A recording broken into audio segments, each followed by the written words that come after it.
I see people trying to connect and disappearing. I suggest that we start and we will take them during the meeting. First of all, thank you, especially Lorena and Violetta for joining us today. I will just introduce you briefly, if you allow me to do it. And I will start from Lorena, that will have the first speech. Lorena works at the Tour du Valais. She's a biologist from the National Autonomous University of Mexico, and she has a Master on Environmental Sciences from the Swiss Federal Institute of Technology in Zurich. She specialized in landscape ecology, nature-based solution, but she's focusing also on strengthening the international collaboration between civil society, governments, research institution, protecting nature society, and she's animating the Alliance for Mediterranean Wetlands. She's project leader at the Science and Society Interface team and belongs to the Mediterranean Wetlands Observatory at the Tour du Valais, where she's contributed to describe environmental trends of wetlands in the Mediterranean, such as the Living Mediterranean Report, which focuses on describing the trends of Mediterranean biodiversity. So thank you and welcome, Lorena. And I will also introduce Violetta quickly. Violetta has more than 15 years of experience in conservation of threatened species, especially in Mediterranean and arid lands. During her years at the IUCN Mediterranean Office, she implemented different projects linked to freshwater issues, as the identification of the first freshwater key biodiversity areas in the Med, or the Red List assessment of freshwater species. She has also great experience in the development of conservation strategies for threatened fauna. As co-chair of the Medweb Scientific and Technical Network Biodiversity Specialist Group, she aims to raise awareness about freshwater biodiversity and help advance decision-making based on science to preserve wetland threatened species. Violetta holds a master's degree in ecology, and since 2020 is the program manager at Sahara Conservation Fund, an organization established to address the largely ignored and catastrophic wave of extinction threatening the large bird and mammal fauna in the Sahel-Sahara region. Thank you and welcome, Violetta, for giving us your contribution. So I will finally definitely give the floor to Lorena to start this meeting.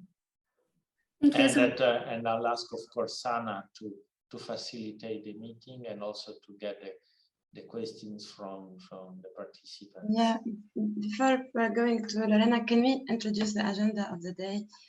So I will share my screen.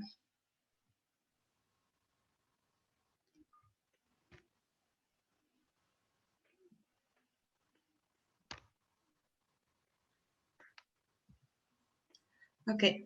Thank you all. Thank you for accepting the invitation. So today this webinar is part of 5 webinars. So in strategy 2, this webinar is targeting the wetland coastal manager. It's about biodiversity, trends, driver, and impact of Mediterranean wetland biodiversity, and how to halt its decline. Okay, so we had the introduction with Alessio, and now so during the day we will have Lorena Stegra, which is a project manager in the Mediterranean Wetland Observatory in Tour de Valais.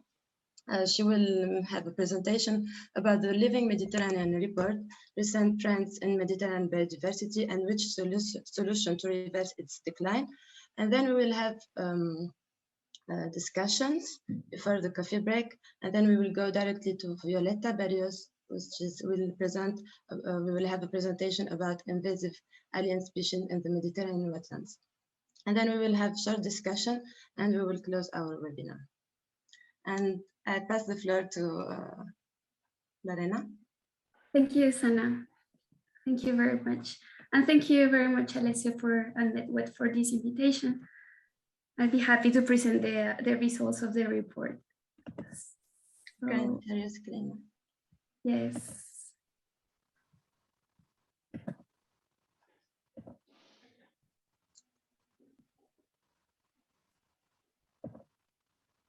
Can you see my screen? Yeah. Okay, perfect.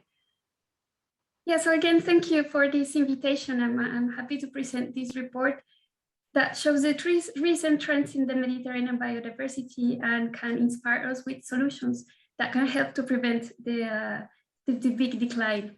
So this is the first report in which we make a synthesis of the biodiversity in the whole Mediterranean basin, taking into account 3 different biomes: marine, freshwater, and terrestrial ecosystems. This study was done by a group of researchers at Tour de Valle, including me, and coordinated by Thomas Galewski. Tour de Valle is a research institution based in the south of France, whose mission is to conserve wetlands in the whole Mediterranean basin. One of the nicest things of this report is the collaboration we achieve with other partners that are specialists in other biomes. So there are the IUCN Center for Mediterranean Cooperation. So Violeta was part of this this collaboration when she was at the IUCN, the Zoological Society of London, the University of Lisbon, MedPan, and of course MedWed. Together, we were able to provide a more complete vision of what is happening with biodiversity in the Mediterranean. And our report nicely completes the MEDEC report that highlights the risk and impacts of environmental change in the Mediterranean basin.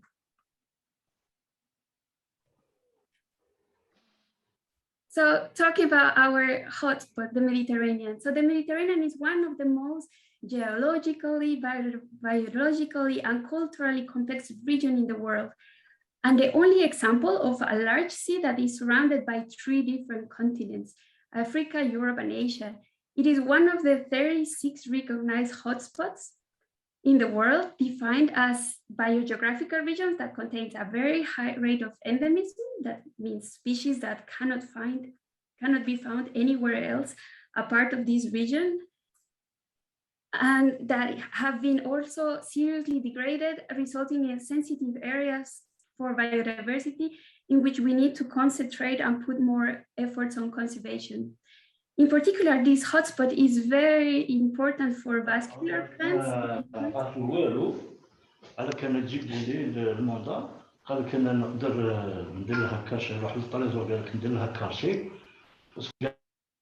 Thank you. It has 25,000 vascular plants, so 20% of the world plant diversity. It is also important to say that 90% of the original habitat had already been degraded and lost, and that the threats are very present. So we need to be very careful and put a lot of energy to protect this very important biodiversity. So in order to make this presentation more interactive, I prepared a quiz. So the quiz is, the idea is that you will get some questions, and then you just need to click on on your computer to respond to the question with what you think it is. This is not an exam, it's just for fun, it's just for interact. And everything is anonymous, so nobody's gonna judge you. So Abder is going to help me to show you the questions. So you will give you like very short time, maybe half a minute or a minute, depending on the number of questions we set, and then the responses will come up. So thanks, Abder, to showing us the first questions. So the first questions are: which biome in the Mediterranean has only 0.7% of the global surface, but 7.5% of the world's biodiversity? You just need to click on what you think is the right response. And then in which biome have most natural ecosystem disappeared, but as a result of the interrelationship between human societies and nature, now host biodiversity-rich cultural landscapes?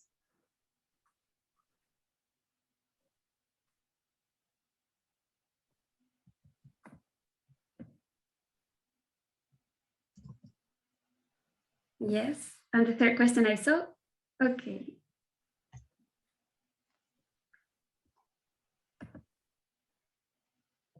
Perfect. Now I'm gonna share the results.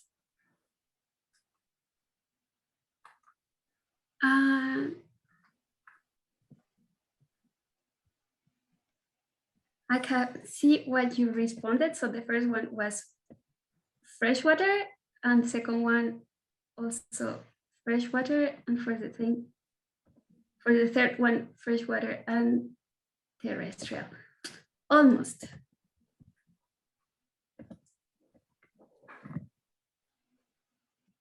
So for the three biomes, marine, freshwater, and terrestrial, marine is the one that has only 0.7% of the ocean surface. That's very little, but it hosts like 7.5% of the world's marine biodiversity, fauna, and 80% of its flora.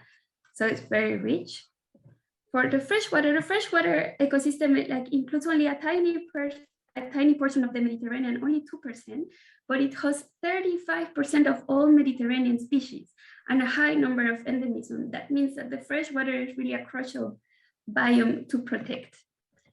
And for the terrestrial ecosystems in the Mediterranean are very special because even if they have been highly degraded by human activities, the relationship that happened between these human societies and biodiversity have been very harmonic, and it resulted in very rich cultural landscapes.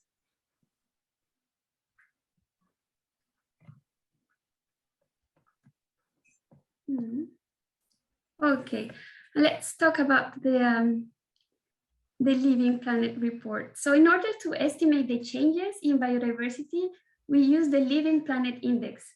That is an indicator to monitor biodiversity. This indicator tracks trends in abundance of large number of population of vertebrate species, more or less in the same way that stock market index tracks the value of a set of shares.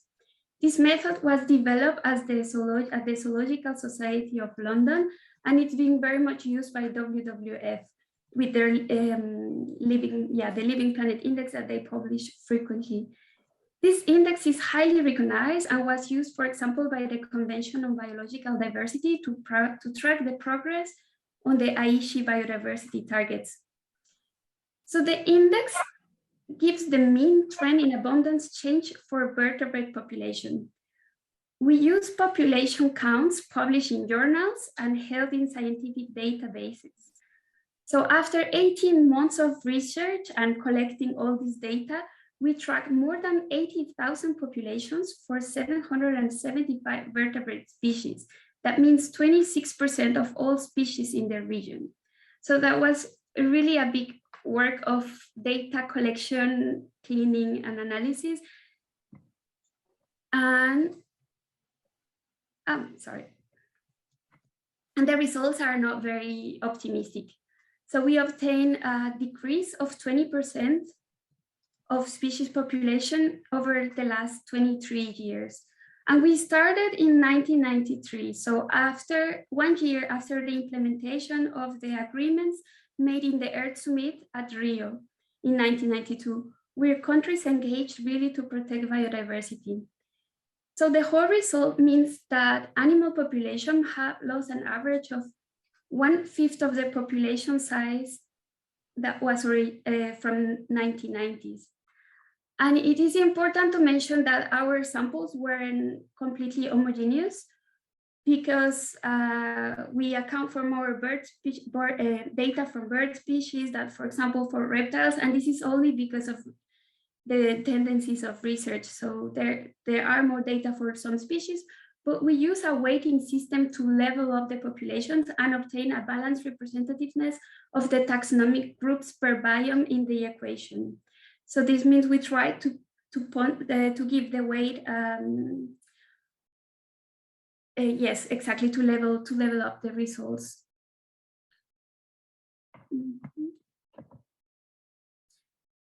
And so to get a better idea of what is happening in each biome, we calculated the index by biome. So that means we calculate an index for the marine, another for the freshwater, and another for terrestrial species. And so let's go back to the quiz.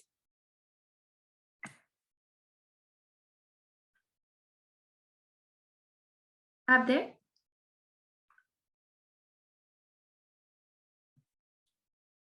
Could you please show us the next question?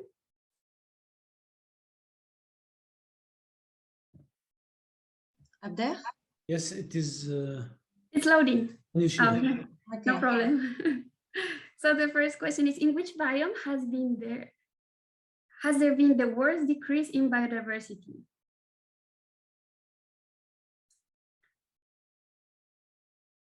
Okay.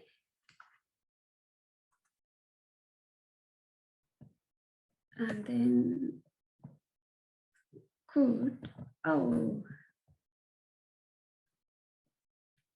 giving the results.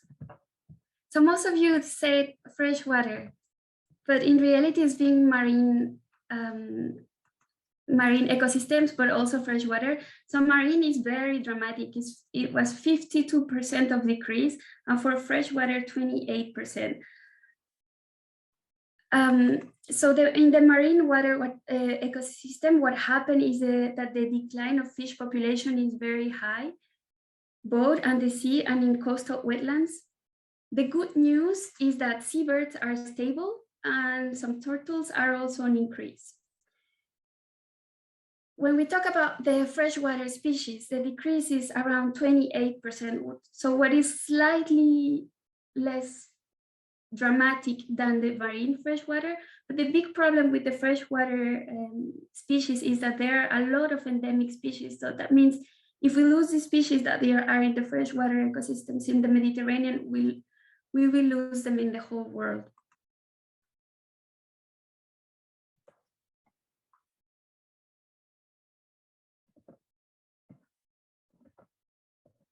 Oh, I'm sorry. And for the terrestrial ecosystem, the story is completely different.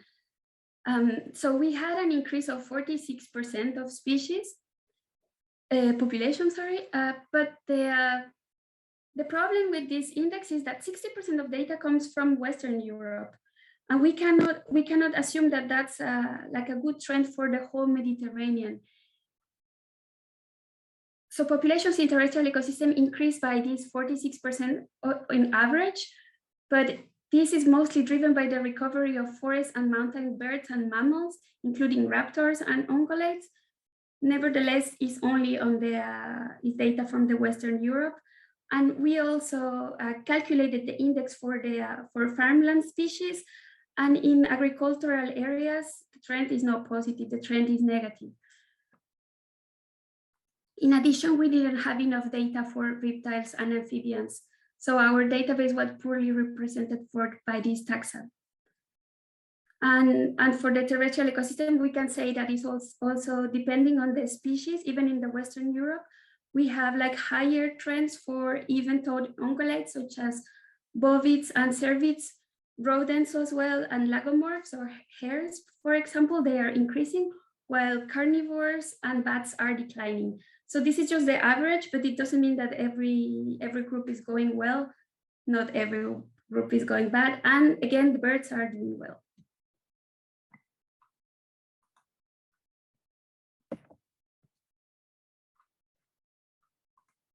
So we can see in the graphic that the index can be also explained by systematics and endemism. So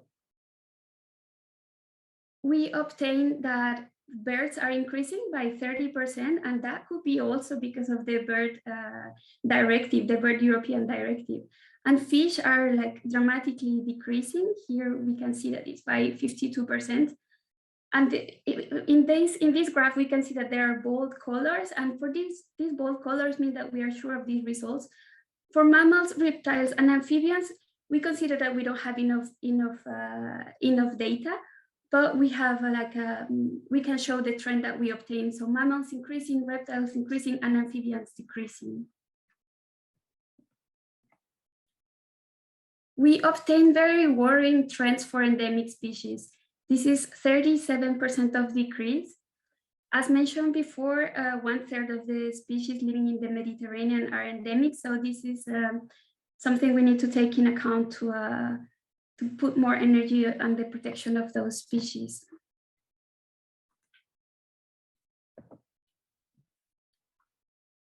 And in order to better understand the situation of species in terms of vulnerability, we compared our results with the Red List ecosystem of IUCN.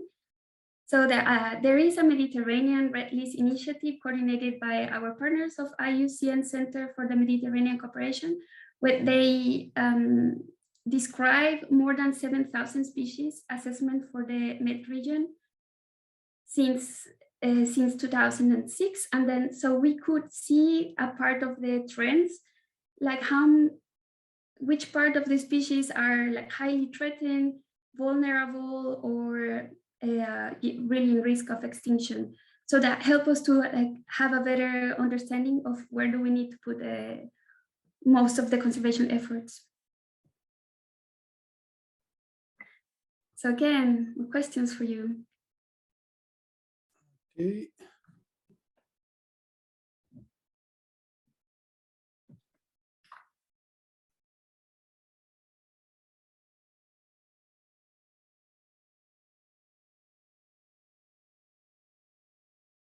So the questions are, in which biome are there most threatened species following the IUCN Red List?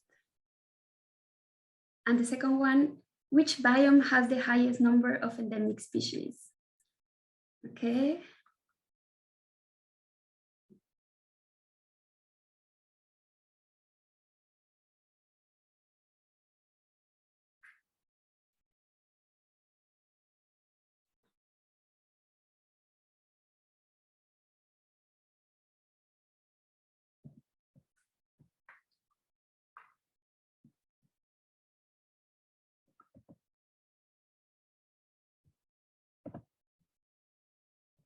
Let's see the results.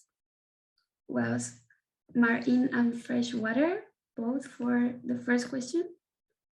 And for the second question, marine and freshwater equally.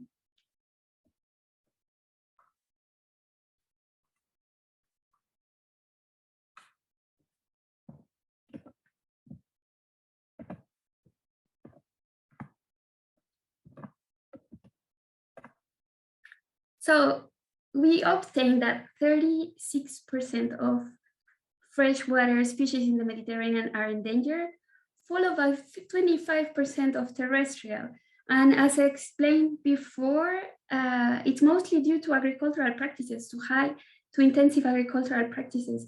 And then 12% of the species endangered are in the marine ecosystems. And this is explained because the Mediterranean is a very threatened area that is threatened by all these direct threats, over exploitation of species. That means like overfishing, overhunting, climate change. Climate change is a big thing in the Mediterranean. We are a climate change hotspot as well. Dams and water abstraction. So our rivers are very much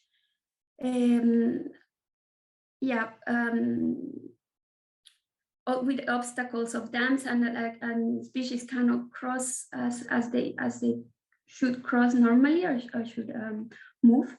Urban and transport development, we know that there is a high urbanization rate, mostly at the coastal areas. Invasive species, but Violeta will tell us more about that. And as I said, intensive agriculture, and this is mostly very heavy for the terrestrial species. So let's go back to the questions. Okay.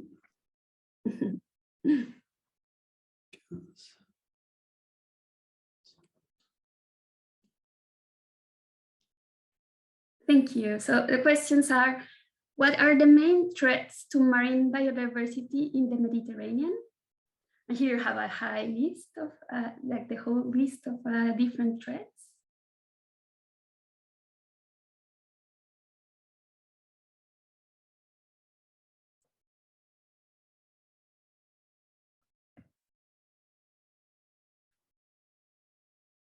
And I put the same questions for the different biomes.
Okay, let's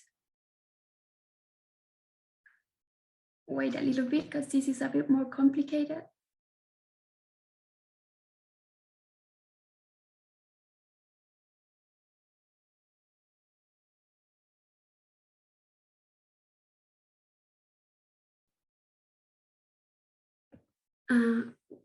We'll display the results. Okay. So for the marine biodiversity, we obtain overfishing followed by climate change. For the freshwater, we obtain climate change on first position and then overexploitation of species. For the terrestrial, we obtain intensive agriculture and aquaculture, followed by urban and transport development. And in a third position, overexploitation of species. Yeah, close.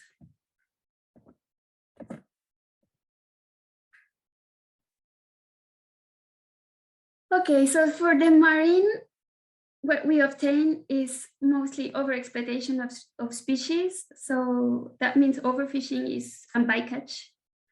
Overfishing and bycatch are responsible of 45% of the species, followed by climate change.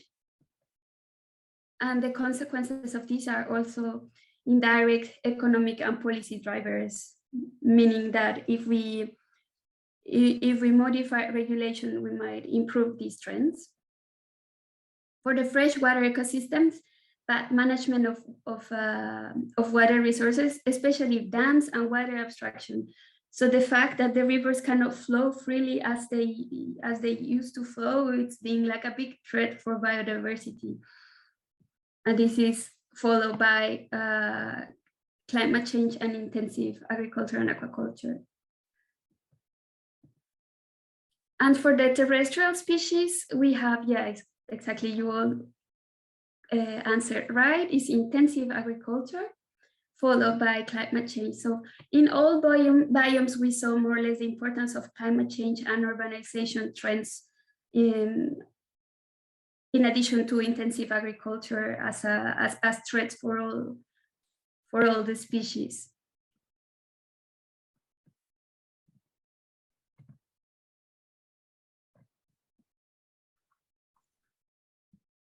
So we go again with some questions. Yes. Thank you. And that's very important. It's very important to identify in which kind of threats are the most responsible of biodiversity loss and where do we need to act. So working in to release dams is definitely something important to do. For the next questions, which are the species that have recovered thanks to site protection measures?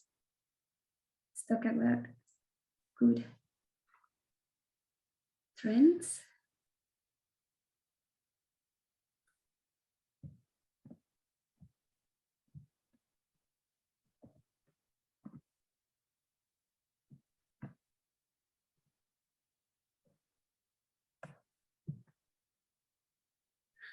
Yes, sorry, I need to put this slide before. So now I want to talk about like the positive things, the solution, what the things that we can do. And there are very effective strategies, as there are site protection, site management, legislation, and awareness raising. And I will share some examples with this with the species that are on the slide. I hope the translators can help me with the translator of the names in French. So, and then the questions were, which are the protection, the species that have recovered thanks to site protection? And then which species have recovered thanks to European legislation and harvesting control? Which species have recovered thanks to reintroduction measures?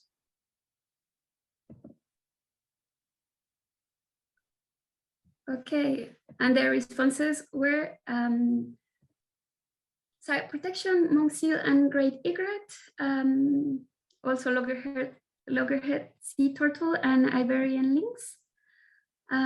For the species that have recovered thanks to European legislation and harvesting control, bluefin tuna fish and loggerhead sea turtle, or lammergeier and the Iberian lynx. For the reintroduction, lammergeier, what is correct? Okay.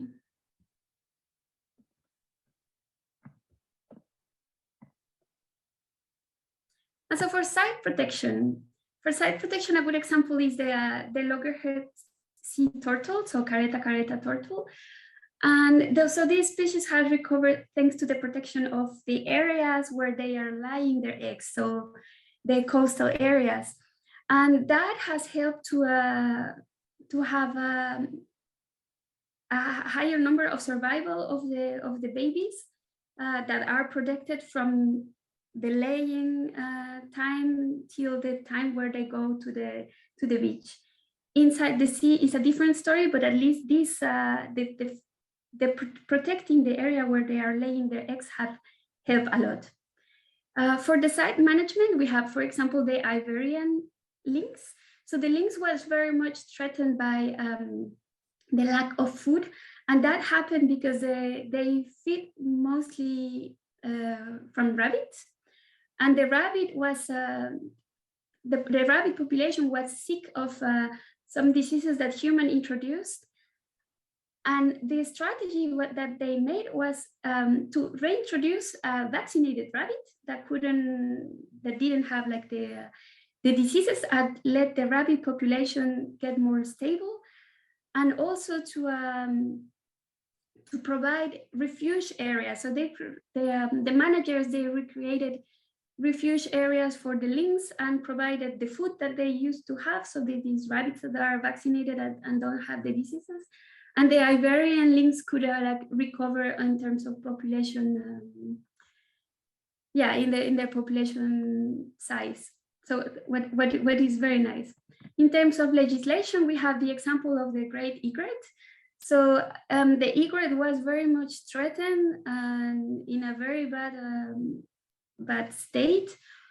And since the law prohibited to hunt the egret, the great egret, the populations were recovered and got very well. So that means there are many ways in which we can act, and you as a managers, of course, that could help to get all these good stories. In terms of harvest management, bluefin tuna is a good example, because before there was no limit on harvesting, and now that there are quotas and that people cannot just harvest the bluefin tuna as much as they could, and now that they can have a regulated and a fixed number of tuna, so the population has recovered and is getting better. In terms of reintroduction, the vulture or lammergeier is also a very nice example. They reintroduced the lammergeier in the mountains, and now the population is getting much better. There is the genetic exchange that was needed, and the population got in a much better position. In terms of awareness raising, there is the example of the Mediterranean monk seal that is unfortunately very threatened, but for example, in Greece, there are still populations of the monk seal that were highly threatened by fishermen, because fishermen consider the monk seal as a competitor because of the fish. So monk seal is a great fisher, and they were competing. So there were like big campaigns of awareness raising to convince the fishermen that the monk seal should be protected and the importance of these species, and that they need to share the fish stocks with the seals. So we saw like a lot of good examples, but as we saw the graphics at the beginning, this is not enough. So we know that we have all the tools to limit and prevent the decline of biodiversity, but we need to act. We need to act now because we are losing endemic, charismatic, and rare species, and species that are keystone for the Mediterranean ecosystem. So here I show, for example, the Kleinman's tortoise, rare endemic species of Libya, or the European rabbit. The European rabbit is a keystone because this rabbit kind of shape the landscape as we have it in the Mediterranean. So it is very important to be aware of what are the trends, what are the threats also to the Mediterranean, try to stop all the threats and protect this unique and very special biodiversity. So, so thank you very much for this. Our report is ready to be downloaded at the on Tuduvala website, also on MedWet website. Many thanks also to all the scientific and technical partners that work with us for this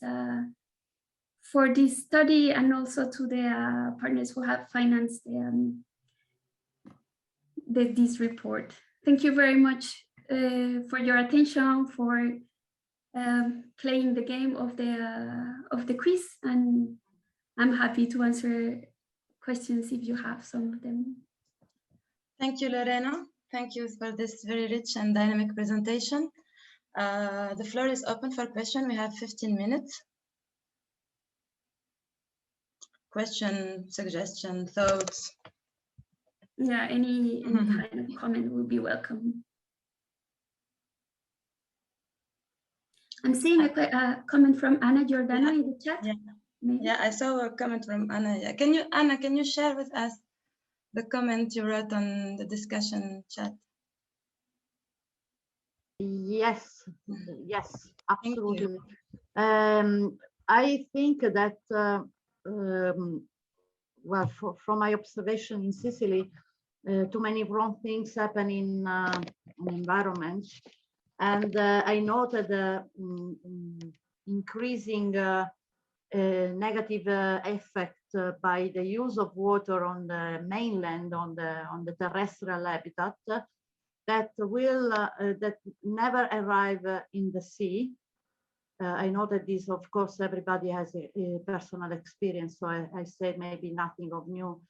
But I saw a very high increasing of consumption of water on the terrestrial habitat. Also, not only dams, but also the consumption. And the river where I worked for years was having less and less water year by year. This, as maybe everybody knows, influence then the temperature of the sea, and this influence the weather. So I think that was very interesting to focus on the main or the strongest negative influence on the three different habitats, marine, freshwater, and terrestrial.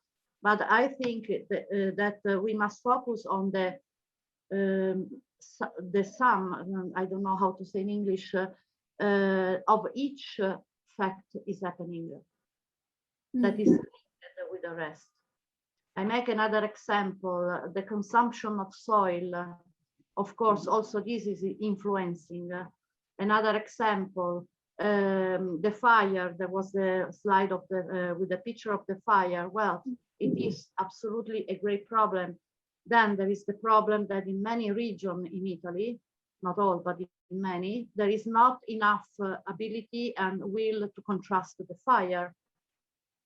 So, and this influence also on climate change and on biodiversity and on the loss of the soil, because then when it's raining, there are landslides, all linked.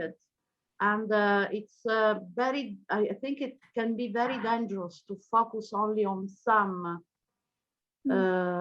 fact happening, only on overfishing or only on one other fact. I think it's all together that add one each other and has this catastrophic effect in the global scale, of course, but that is much more evident in some area.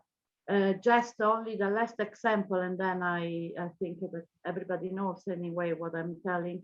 When I arrived at the salt ponds in '96, there was a wonderful river, and there was the, I don't know the English name, the anguilla.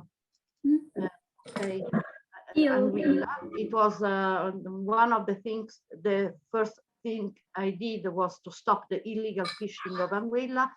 When I came back in 2015, there was a few water, was not clear, no one anguilla. And for years, I wrote charge against the pollution coming from in the inland to the river close to the sea. I think they are still working about, but the anguilla disappeared. Just a small example in an area that has a 5 level of protection. So this influence also all the rest. Also the quality, the surviving of the Posidonia oceanica, so the biodiversity of the nursery, the rule of nursery of the Posidonia, everything is linked. So I think it would be better to focus on all these issues that they add each other and they influence negative all. Because if we focus only on climate change, and we think that we will solve only with a renewable energy, don't thinking that it's also the pollution, the loss of soil, the not well contrasting on fire, and all the rest, we create only an alibi and nothing else. But we really do not solve the very catastrophic, at my eyes, situation. So this is okay. As always, I talk too much. Sorry. Thanks, Anna. Anna, I think you're completely right, and I get your point of this is just a study that that have a regional vision and that can help to prioritize energy and efforts. But of course, it depends on each single case how we need to act. And of course, like the ideal scenario would be to act at every front and tackle not only water abstraction but also urbanization. So the ideal scenario would be act at every front. But this is just a big description of what is happening in the Mediterranean in general and what are like the main threats. But but the management should be for sure area by area. Yeah, and in a wide vision, because it's really catastrophic.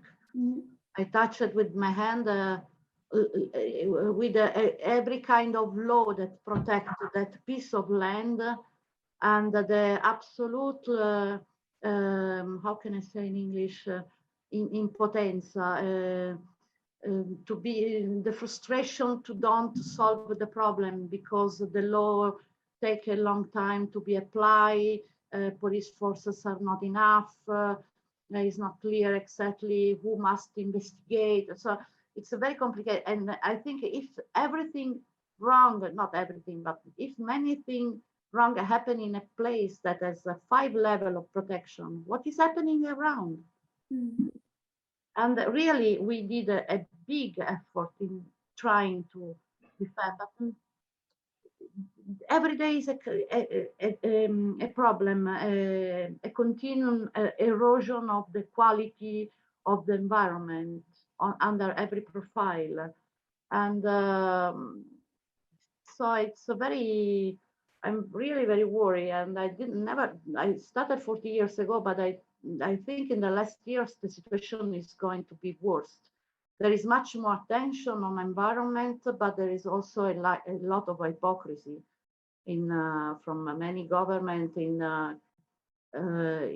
continuing the daily management of the territory, all protected or not, in trying to contrast the erosion of the biodiversity. And we know perfectly that an endemic species is a signal. The loss of one species is a signal. It's not the end, but it's very, very difficult then to apply and to say, please don't do that project because you affect the biodiversity, and in front of the economy interest because there is a crisis, economic crisis. So it's a very complicated, and I think really we need to give a message that is all together, that is influencing and affecting negatively the biodiversity. Sorry.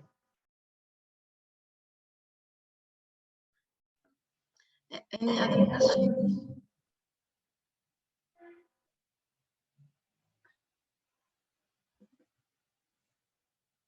Sorry, Sana, we couldn't. There was something like a problem with the sound. No, there's no problem with the sound. It's fine. But if we don't have, if no one is having any question, we can go to a break and then we go back after 10 minutes for the second presentation. Okay, let's try to be here at 10:10. Thank you. Thank you. Thank you. Bye. Hello. Hello. Hello again. I don't know. I'm not seeing faces, so it's not easy for me to know if there are people in the back.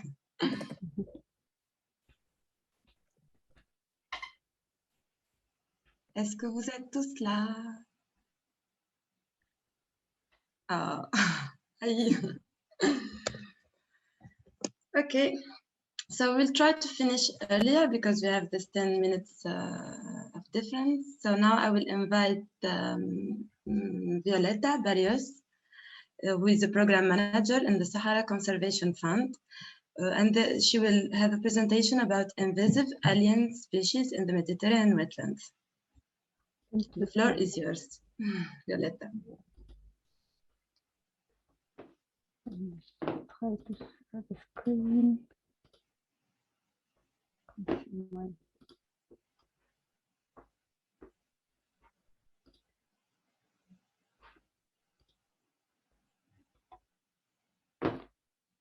C'est en bas au centre, share screen. Yes. Just I couldn't find my PowerPoint. Okay, perfect. We see your presentation, okay? You can see it. Excellent. Thank you everybody for hanging on there. Thank you, Sana and Medwet, for the invitation for this very interesting webinar. Really was impressed about the presentation from Lorena. I think this was a very comprehensive work for the Mediterranean biodiversity assessment of the status. So congratulations for that work. And now I will just briefly talk about invasive alien species in the Mediterranean wetlands. As we saw from the previous presentation by Lorena, this is one of the main threats for the Mediterranean wetlands. So I will go over some facts and figures about the Mediterranean wetlands, the main threats, and then focus a bit about invasive species, what are those, what can management do to fight against invasive species in the wetlands, and some tools and resources. But as you should all know, this is a very complex issue. with lots of things going on. So I will just try to be brief and we can have a discussion afterwards. So on the Mediterranean wetlands, as we saw in the previous presentation, these are fantastic habitats and ecosystems. There are biome, as Lorena said, that includes such a great variety of habitats, from salt marshes, lakes, temporary ponds, streams, rivers. So these are a whole variety of types of wetlands in the Mediterranean and around the world. They are, of course, included in the hotspots. And this is very important, as we saw previously, for their endemism. The species that occur only in this part of the world, and in particular in Mediterranean wetlands, are unique to the world. They are mostly represented in plants, as we saw, in reptiles, amphibians, and fishes. And what is more striking is that 30% of these species are wetland dependent, despite the fact that wetlands are only, as we saw, 2% of the terrestrial surface in this part of the world. And they are under threat. So it just summarize a little bit here from different sources, the species richness about in the MET. This was published in a brief summary sheet that we published with the MedWet STN, Scientific and Technical Network Biodiversity Specialist Group. So in the wetlands, the percentage of endemism, as you see, is very important for freshwater fishes, amphibians. As we said, 50% of endemic amphibians in the Med are present in Mediterranean wetlands, reptiles, freshwater mollusks, sometimes we forgot about them, and of course the plants. And as we saw previously, these are also the groups that are most threatened according to the IUCN Red List. But the wetlands, they are not only important for the biodiversity, they also provide a whole variety of ecosystem services. It was briefly discussed before. They are source of habitat for the wildlife, they're important for flood mitigation, climate change, erosion control. So this very small part of the land provides a whole very important ecosystem services for humans and also for the animals. How are they protected? So these are sites, many of the sites are protected, and the Ramsar Convention, the Convention of Wetland of International Importance, they are the only convention that is exclusively focusing on the conservation of wetlands. As you saw from the original names, you can see here they were named especially as waterfowl habitat. That was the official name back in 1972 when it was signed in Iran, in Ramsar. And so at that point, the focus was mostly as habitat for water birds, but that changed. And now this convention covers all aspects of wetland conservation and wise use.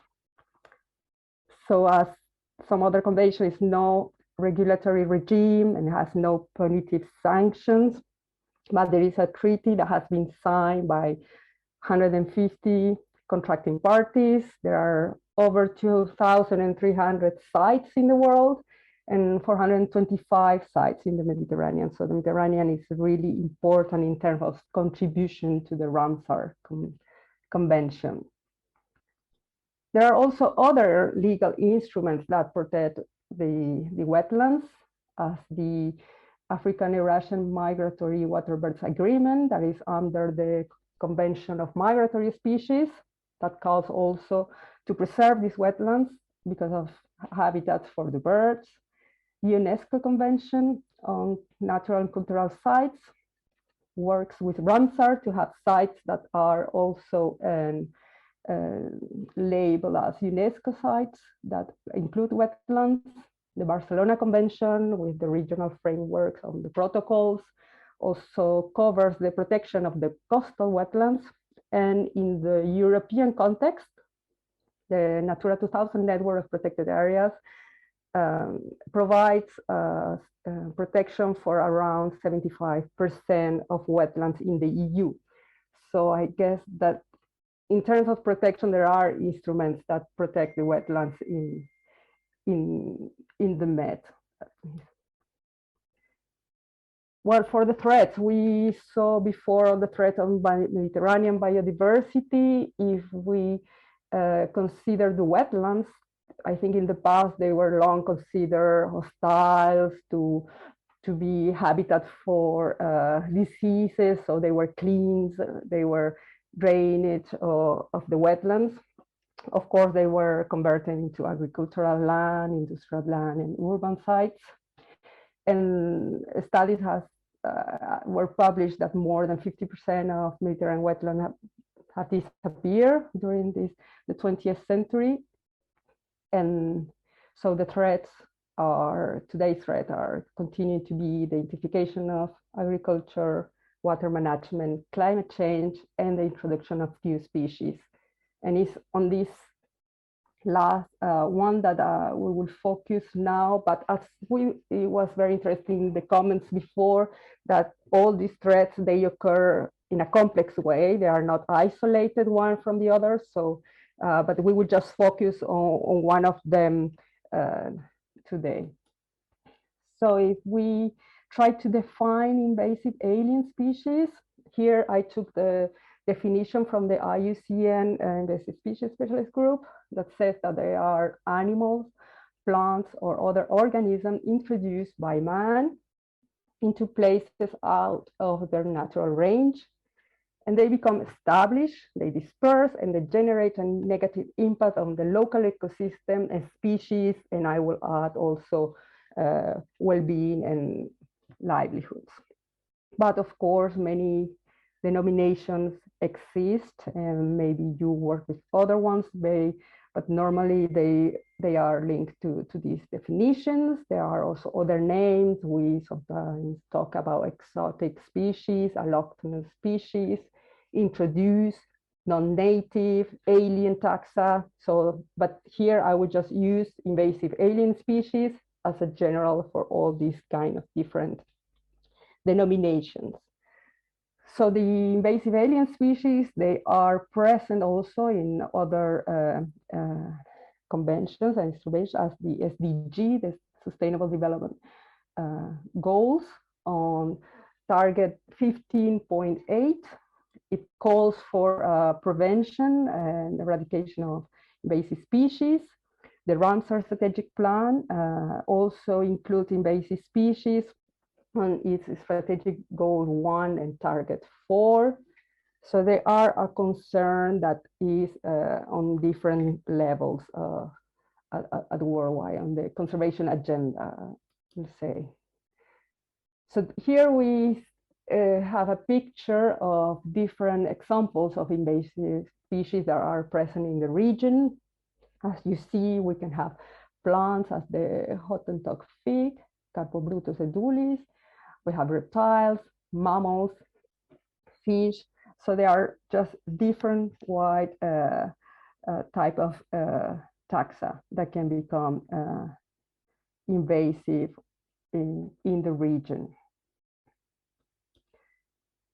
So, but how do they arrive, or what we have to consider when we talk about invasive alien species? So there are two things. Two concepts will be the pathway.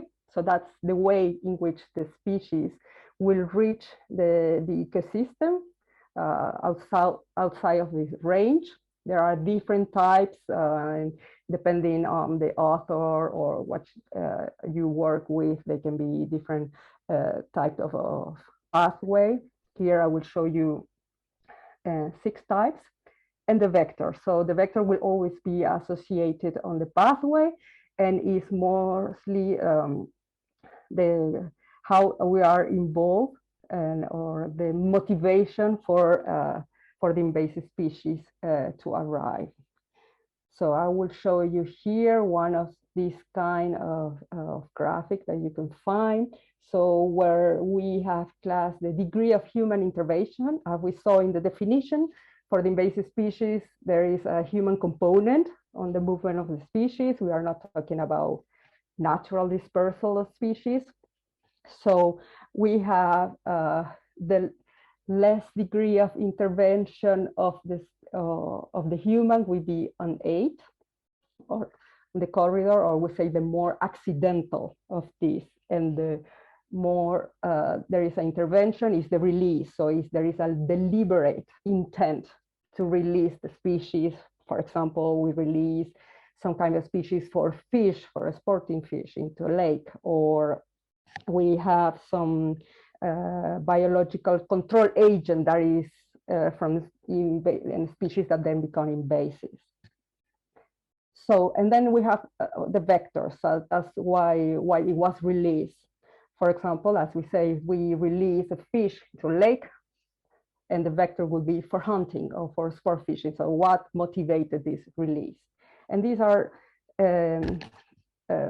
quite a simple concept, but they have to be bear in mind on the mind of the manager to understand how to act for the species, for mitigation. So if we talk about impacts, so it will be at different levels. On this, we classify 3 main levels. So if we have impacts on the ecosystem or in the habitat on the site, it could be the degradation, the loss of suitable habitat, then some linked to changes in hydrology, soil moisture, all these kind of impacts. We could also have impacts on the species, on the population, with the distribution rates, the genetic resources, mortality, and socioeconomic impacts. So we can have damage to human activities, to health, human disturbance. And then, of course, all these impacts can be, again, classified according to the mechanism that they generate. If you have a species, population impact, if that competition, if that predation. And of course, the impacts will be complex. You could same site, all these kind of impacts interlinked on the ecosystem and on the species. So these are the different kind of impacts of the species. So if we look a bit about what is going on the species, we have a recent paper that review all the IUCN critically endangered species in relation to the threat from invasive avian species, and found that 14% of terrestrial vertebrate species are affected already by invasive avian species, and this is worth of islands. So I guess the case of invasive species on island is very is dramatic in some case, and is always the impacts will be worse sometimes. If we look at the groups of vertebrates, the critically endangered birds are the most affected. 25% of critically endangered birds are affected by invasive alien species, and on islands, of course, it's almost the double. 47% of birds that are listed at CR as critically endangered are most affected. So already, and we saw this in the previous one, the invasive species are recorded as the sole driver of extinction of about 20 species already. And this is quite dramatic, as you saw, the impacts can go very, very high on the way. And they decrease about the impacts, the species abundance, the nutrient cycling across different ecosystems. They have impacts on the human health, well-being, livelihoods, and also, of course, economic. So this, there was a study that reviewed the cost of invasion in the Mediterranean basin, and that was more than $27.3 billion. And that was only from reported sources. As we know, invasive species sometimes are managed at a very local scale, and this data is not sometimes available for studies about how much a municipality will spend in fighting against these species. So I wanted to show here some examples of invasive, particularly in wetlands in the Med. So probably you know some of them. This is the water hyacinth, this beautiful purple flower we see here on the left of the presentation, and on the background is a full wetland covered by this plant. That is aquatic macrophyte, native to tropical South America, in Amazonia, in Brazil. It can reproduce both vegetatively and sexually via seeds, and which is very important is that the seed banks can be viable up to 20 years. So this makes of this water hyacinth one of the most damaging aquatic invasive in the worldwide. How it arrives, there are many ways it arrives, the stowaway, so it can be escaped, can be released by, and one is released, here is unaided, so it could probably easily travel with the streams to other sites. How was the vector first? It was identified that it was for horticultural trade, which now is banned in the EU. And about the management, and I don't know if our colleagues here present have experience of this, but what we have reviewed in the literature is that the attempts to eradicate the species have largely failed, and the control options are limited, especially when there is a high scale of introduction. The hand control and mechanical harvesters can be used mostly to contain. However, there has a very high growth rate of the species. So there are many concerns about the feasibility of eradication, especially for the species. There are other measures, and we will see eradication is not the only option for management, but it can be difficult for these species. And then I have here another example of a crustacean, freshwater crustacean, which is a group of species, a crayfish, freshwater crayfish, that are also present in Mediterranean wetlands. They are native from North America. Some of them are very popular in the aquarium sector, and they could be released from there or escaped.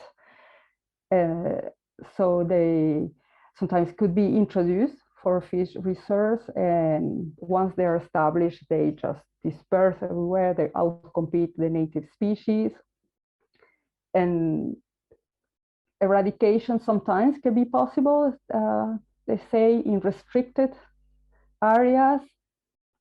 Of course, the method will always have an environmental cost. And there are some examples of use of traps, nets, and electrofishing. And what we found is the continued trapping is preferable to short-term intensive trapping, because it has been shown that sometimes in an intensive trapping for a short period of time can create a response from these animals that will have younger individuals reproducing and producing still more and more eggs. So it's better to continue the trapping on a long term. So how to fight? Because of these were only examples, and I think there are many examples now of the invasive species. So as we say, preventing the introduction is the cheaper and the most effective long-term strategy. But we have to consider the whole steps when we are trying to manage these invasive species.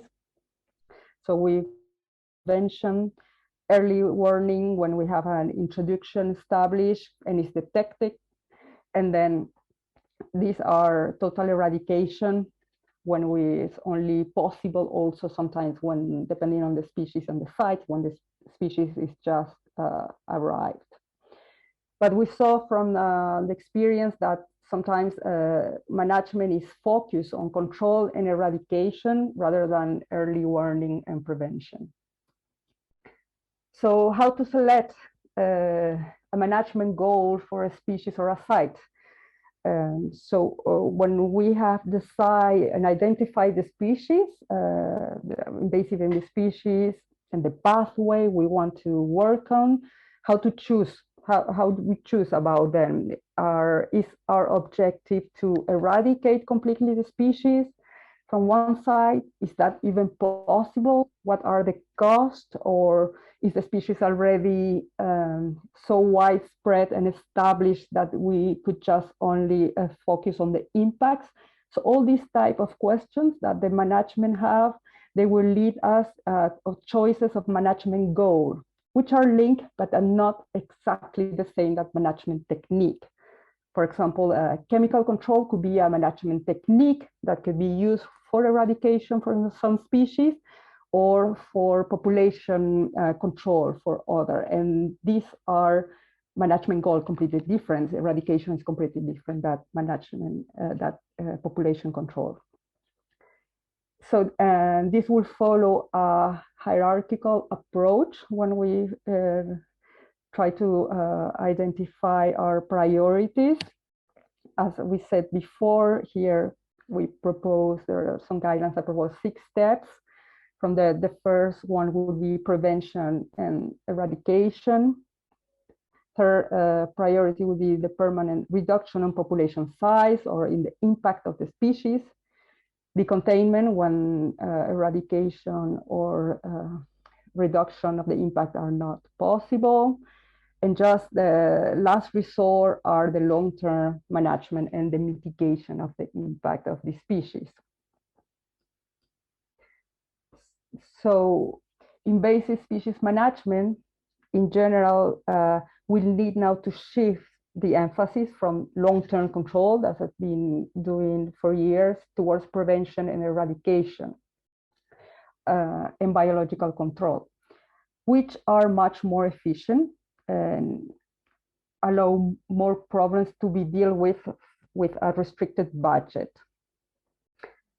We know that these options are sometimes neglected. So prevention, eradication, biological control are sometimes neglected because sometimes we will think that prevention for a species that has only arrived and is in a small site will probably is not worth it, but we have to bear in mind that the long-term management or the mitigation are really the last resource. So it's better to act before. And as this is also a complex issue, there are other considerations that come into the management of the invasive alien species, as could be the animal welfare and ethical issues. As you see, sometimes we are dealing with animals, and these could create in the public some kind of opposition. And not only in the public, there are other type of scientific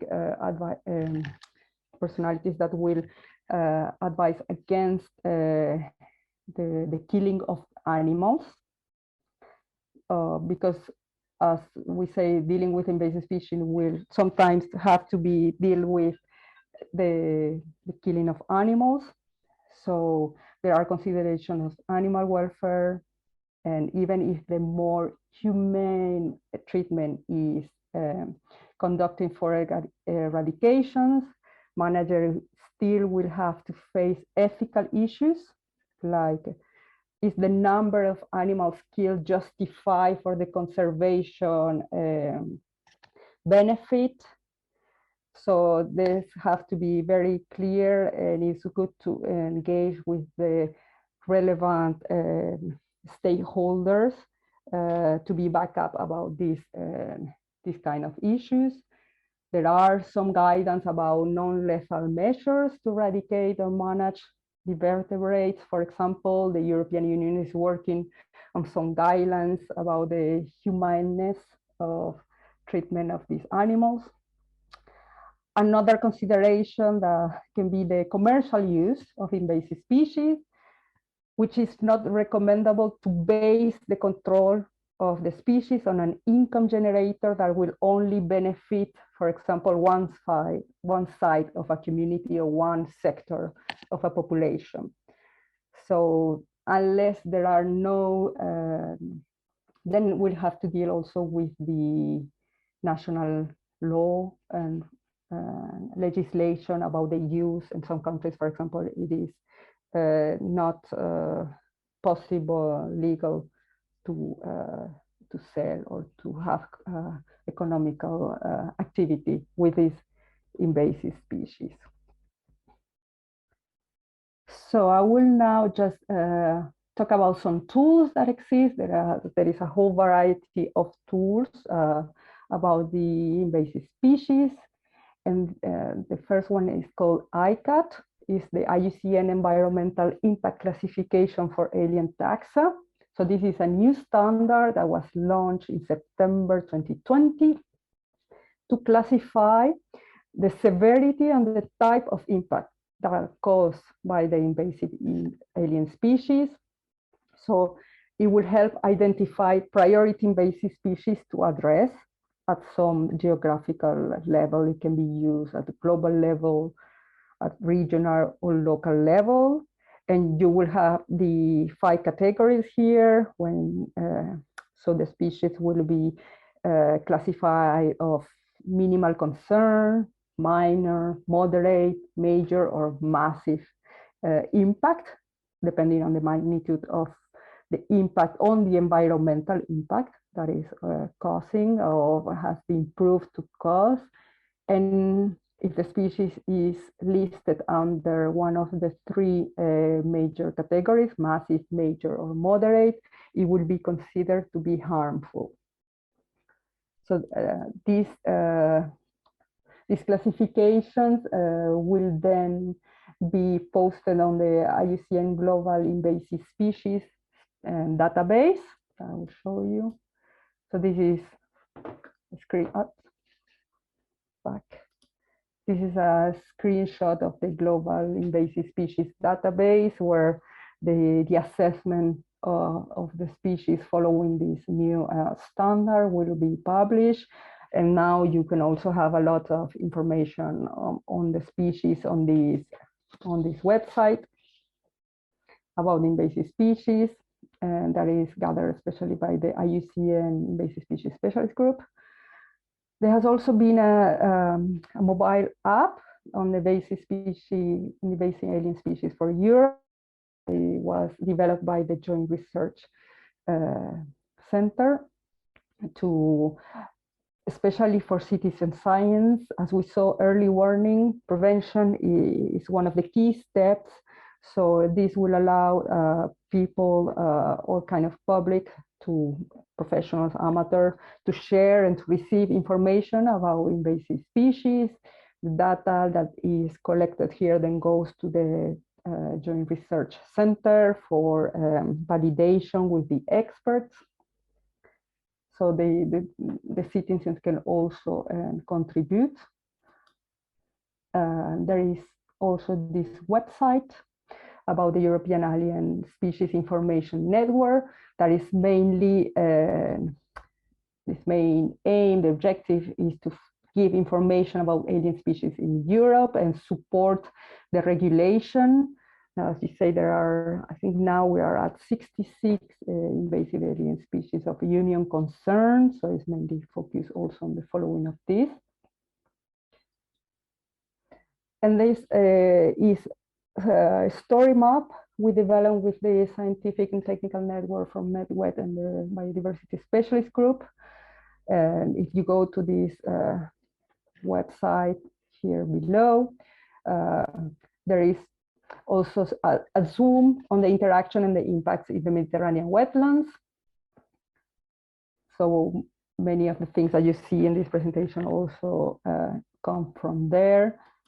for example, what we did, one of the things we did were we analyzed the Ramsar Site Information Service with all the Mediterranean Ramsar sites and look at those sites that were reporting to have invasive species as a threat in their sites. And as you, I don't know if you can see in your screen, there are some sites here in red. So these sites here have report to Ramsar that invasive species are a threat. So this is good that the sites are starting to inform about the presence of the species. Not always we will have the list of species that are considered problematic in this site, but at least they are already sites that are starting to report on this. But I think, and as we saw from the scope of the threat, this is still not very complete, and I think we could do better in reporting the presence or the problem these species have on the sites.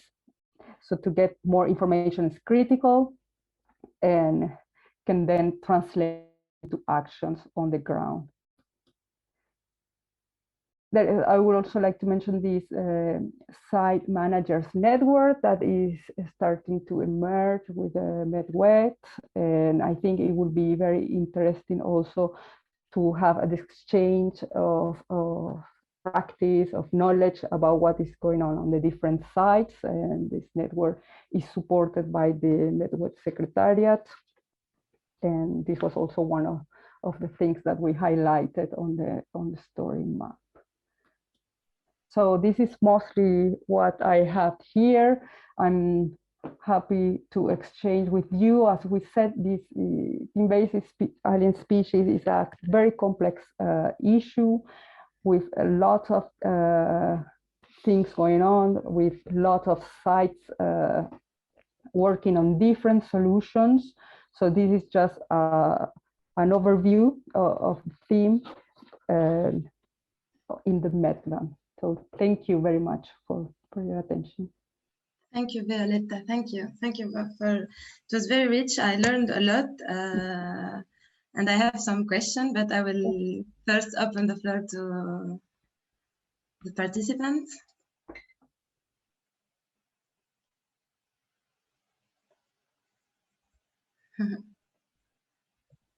Est-ce que vous avez des questions? Do you have any questions? Yes, I have one question. I was wondering, I have heard that for the crayfish, there are initiatives that try to make like food out of crayfish, or there are there are these options of how to value the use of these species, that the inhabitants can fish them for an economic or for a personal interest.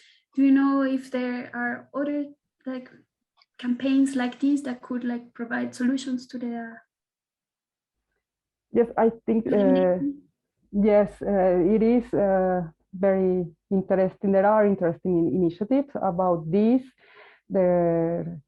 I think that depending on the legislation of the country, what could be done. There are also recommendations of not to create. So there are some criteria how to evaluate when to use the species. So, and if you are sure that not creating a market that will have the species always there, that there is always wild caught, that is not farmed.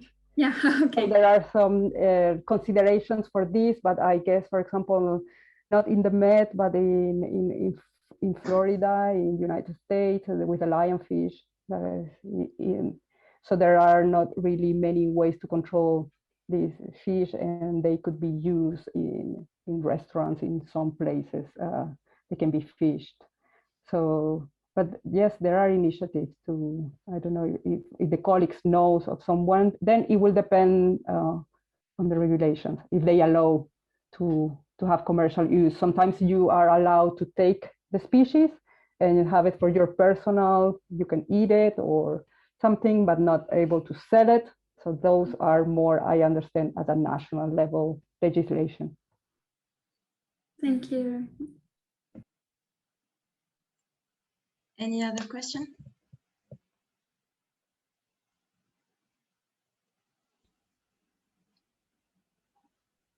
Okay, can I ask my question then? Okay. Okay, so my question is about the alternatives to animal eradication.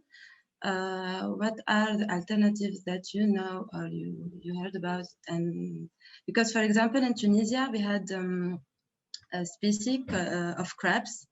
The fishermen named Daesh crabs because it's a very invasive crab species, and invaded our marine ecosystems. Fishermen complained about it, and then people started eating it, and it tastes very good. So now the prices were in the beginning that it was like it was considered as an invasive species, but now it's very like it's expensive to buy, to sell, and to offer it, and people are asking for it. So it changes the statute of the species, change it like completely. So I'm just asking about other alternatives, because as you were explaining that ethically animal eradication is not accepted. It's not anymore accepted by the conservation community and by the public. So what could be the other alternatives? Yes, this is a very interesting case, and it is more and more, especially when we are dealing with vertebrates. I guess the general public gets also sensibilized about this. If we are dealing sometimes with raccoons, for example, or with some kind of birds, even birds are invasive birds, and you have to eradicate. There has been huge campaigns in some islands to eradicate, for example, rodents, and that will harm other birds. So there are some kind of strategies about sterilization, about just to with the eggs also to control the population with other known lethal methodologies. Then it has to be assessed at what level of expansion you already have, the widespread. But yes, there are many. So it's a tricky question, and you have to involve the public and have very good communication about your strategy, because very quickly can lead to situations where you have the general public not understanding the issue and being against a campaign, for example, for eradication. You know, if you know about other stories about what you said, that probably was impossible to contain or to fight against the species. It had a valuable market. So if you are, prohibiting this use, you will have this community against the conservation. So there are many issues to consider when you are going to plan for a management of, especially for vertebrates. And the funny thing about the crabs, that their name was Daesh, like ISIS, and now they are on the market, so they need to change the name because it's a not very attractive name to. Okay, I would like to ask the managers what are the invasive species that they encounter at their sites. Do you want to share about the species that you fight against?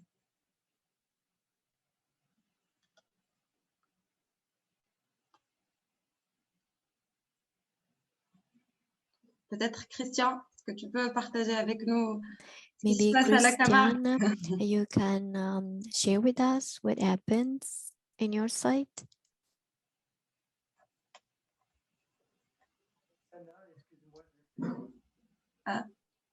On t'entend pas, Christian. We cannot hear you.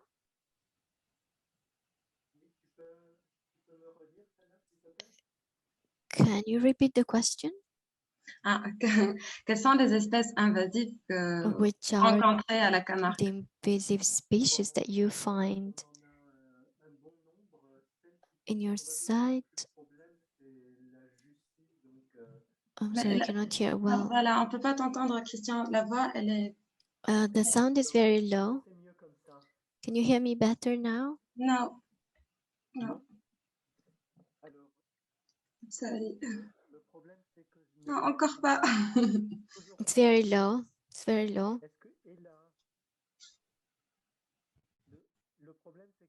So the problem is that I do not have the headset in Tour du Vala, so I cannot.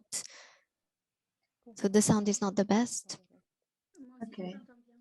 But the good thing that Selene or Vera are hearing you. That's good. So we have the translation. It's very low anyway. Okay, Yeah, okay. I was telling. Now we hear you. Wow. Okay. So now there are two main problem species in the Camargue. One is the water primrose, Ludwigia grandiflora, which is a nice yellow flower which invades wetlands and more and more, especially because of the specific management that is made for hunting marshes. And the other is, like Violetta mentioned, we have also American crayfish, which have colonized in the last 20 years. And they have apparently a big impact on some invertebrates, especially dragonflies, also on amphibian larvae. We have a crash of many amphibians, which we suspect are due to crayfish consuming the plants on which their eggs are laid. But yeah, as Violetta said, the crayfish is really not possible to control. They are everywhere, and we just hope that the species will adapt to their presence.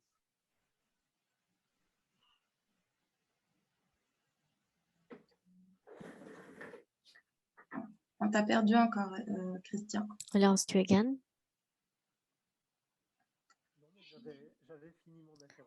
I finished. Okay. Thank you. Thank you, Christian.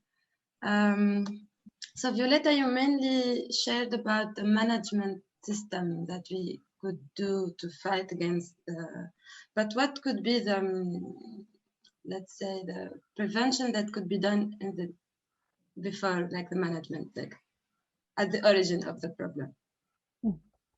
Yes, there are some, these are mainly some hints for the management. I guess everything has to be analyzed on side by side, but that was important to identify the pathway. So where, from where are the species arriving, and that comes even before the early warning system in the prevention. So if we identify that they come from some kind of, I don't know, attachment to sailboats, or sometimes, I don't know, there has been cases of fungus that are to travel on the shoes of Hyacinth or naturalists that go around the world, and they do hiking, and then they use the same boots in other ways, and they could spray some diseases, namely, for example, for some amphibian and reptiles. So even bicycles. Even bicycles. Yes, exactly. They can travel on soil, so it's very important to identify the pathway and to implement measures to control this kind of spread on the species. It is a critical part of the management to understand the pathway and the vectors of before it is established. Not always known. Sometimes it's not always known how the species arrive. Yeah. Okay. Thank you. Qui a encore des questions à poser? Hello. Hello, Erwin. Other questions? We have some problems with invasive species here in the National Park Divyakhaya Vasta. For example, it's the blue crabs. It's a big problem for all coastline of Albania, but and in this park, in a coast of the Divjaka beach, it's very, very big problem. A lot of crabs in the last years are live there now, and it's problem for the plants which are autochthone species here in this park for the other crabs. But it's problem and for the fishermen because destroyed their nests, and it's a big problem for this park. But it's only for the species in marine in water. But with plants we not have a lot of problems because not have the invasive or alien plants to the park. Only one Echinoptera biensis, which is in the dunes, but not have the other problems. Only blue crabs. Thank you. Have you tried to eat blue crabs? Because it's the same species we're talking about. Yes, yes. Yes. It's very tasty, actually. It's very tasty. Yes.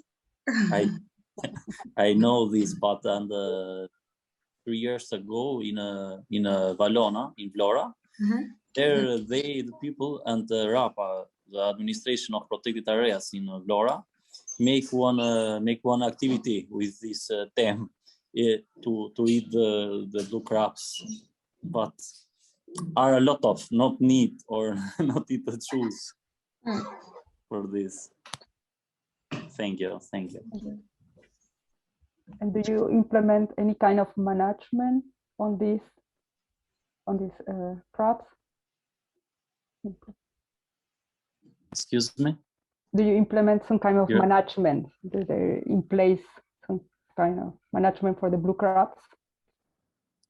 For the blue crabs, here we not have the plans to management these species. Not have. It's problem, but not have, because it's a lot of, not it's only one place. It's all the combine. And I don't know now need something to do on plan, or which is the way to do this.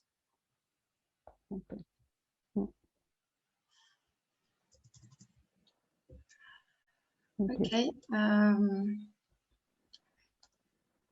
Any other questions, thoughts, suggestions? You have the opportunity to share about your invasive species on your site.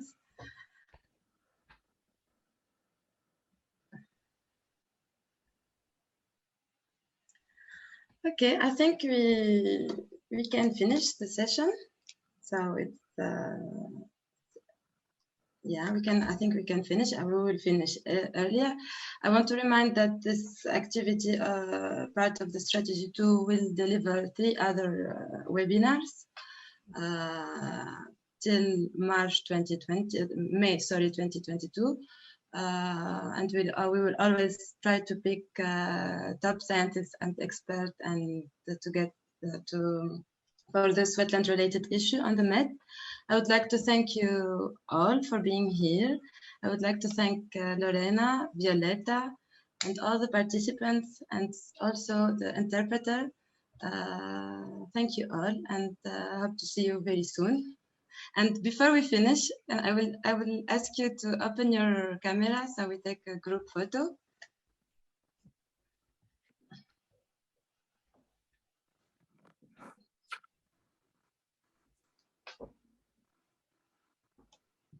Thank you. Nice. Big smile. Thank you. Thank you all. Thank you. Have a nice afternoon. Thank you. Bye. Bye. I think so. Bye. Thank you. Bye. Thank you. Bye. Bye.